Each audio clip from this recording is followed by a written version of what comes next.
This is GARIS, Masculist, MGTOW flyers. That is 2 3-page essays on the themes of masculism and MGTOW, written by and read aloud by Prof. Dr. Hugo de Garis. This is flyer number 209, entitled MGTOW Castles, Masculist Police, a masculist group in every university. Now for the flyer itself.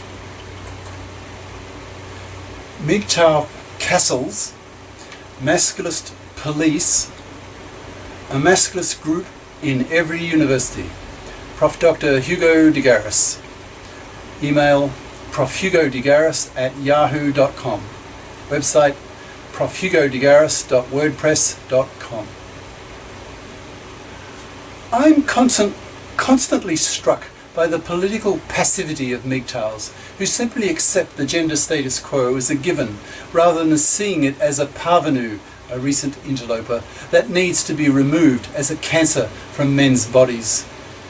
I suppose this is to be expected, given that most MGTOWs are young, 20s, 30s, so have grown up with feminist gynocentrism, rather than seeing it as a rather recent, dating from the 70s, social movement. In the 70s, I was a young man in my 20s and an avid male feminist, because I was hoping that feminism would make women interesting. That is, I could share my intellectual passions for physics and math with women, but it never happened. Half a century later, men still win 99% of the Science Nobel Prizes, and women continue to make a negligible contribution to world intellect. So I've come full circle. I'm as condescending of women's intellects today as I was growing up in the Australian suburban doldrums in the 50s and 60s.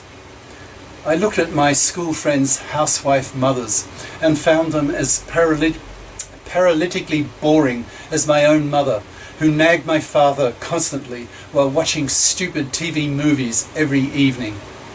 Then in the 70s, after the rise of the contraceptive pill, the greatest social revolution in history, women could reliably control the number of kids they had and swarmed into the workforce to become FIPs, financially independent persons. Well, a lot of them, not all, but that's part of the problem I will now address. Masculists, that's men's livers, are very conscious that there are still far too many fluffies around. Fluffies based on the word fluff, that is light, not serious, not adult, not responsible, not career competent, not FIP, F-I-P, financially independent person.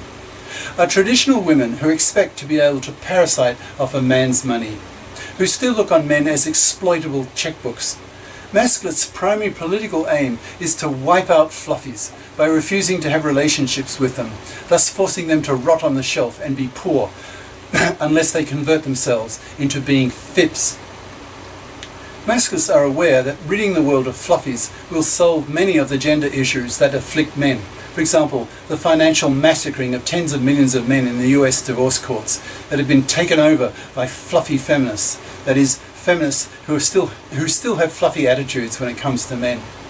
The lack of a paternity rejection right, which is a major and blatant sexual discrimination against men. Lots of other legal and social discriminations against men, etc. To rid the world of fluffies will require a political, ideological, social, legal organisation that will place enormous moral pressure on women to become FIPs and to make the gender laws menfair. This is where the masculists come in. Each university should have a masculist group that educates its male students not to marry and have kids in today's fluffy feminist-dominated divorce courts. These masculist groups should teach young men that marriage is toxic, that if they marry, they will have a 50-50 chance of being financially massacred, of losing their kids, their house, and having to pay child support for decades, and if their ex-wife is a fluffy, maybe even alimony, with no moral or legal obligation on the fluffy ex-wife to get off her parasitic bum and get a job.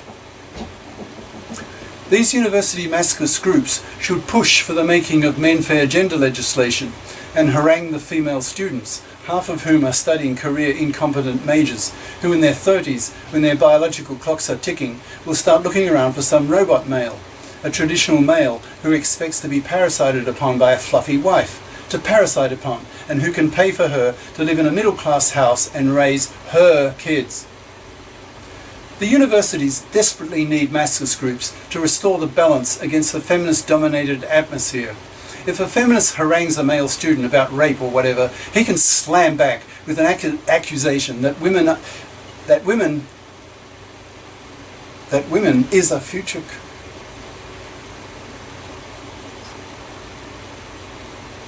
Sorry, there's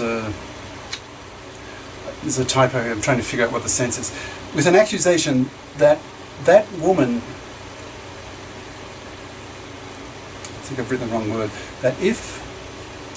that woman is a future career incompetent who will later try to enslave a robot male financially. Oh, maybe it is correct. That woman, meaning the feminist, the haranguing feminist, with an accusation. I need to re-edit this. It's not good. With an accusation that woman is a future career incompetent who will later try to enslave a robot male financially. He can use real male moral anger against her and silence her with the force of his conviction and scare her that maybe she will never get a man because of her fluffiness and her negative attitude towards men. The above reasoning seems also obvious to me, yet the MGTOW simply accept the status quo and do not try to change it. Instead, they just walk away, refusing to have relationships with fluffy feminists, and often with any kind of woman.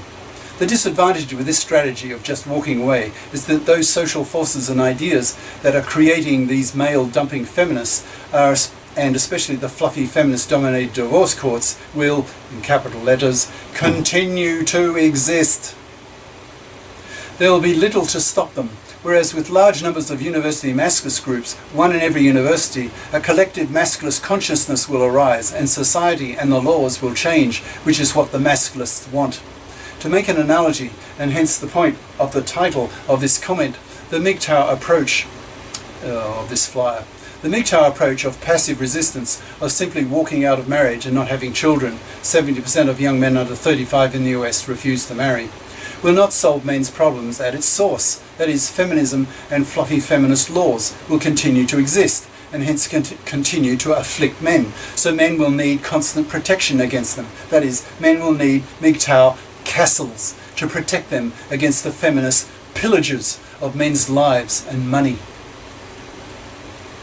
The masculists, on the other hand, see the bigger picture and argue that building MGTOW castles is not necessary if there are no feminist pillages, no fluffy feminist-dominated gender laws, by instilling a masculist police force that destroys the feminist pillages and the fluffy feminist-dominated gender laws.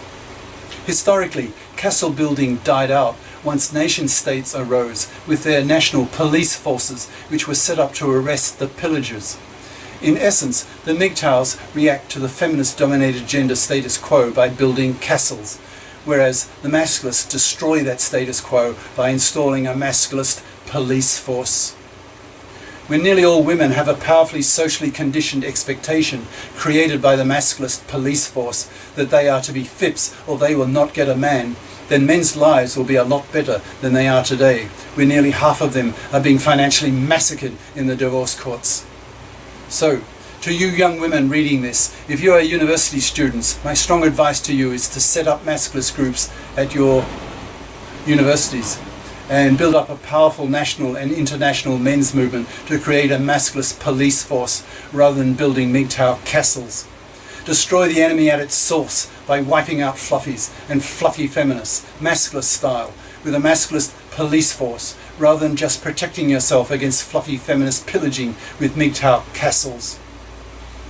Cheers. Prof. Dr. Hugo de GARIS. Email profhugodegaris@yahoo.com. Website profhugodegaris.wordpress.com. YouTube channel name de GARIS, Masculist, MGTOW, Flyers. Ciao.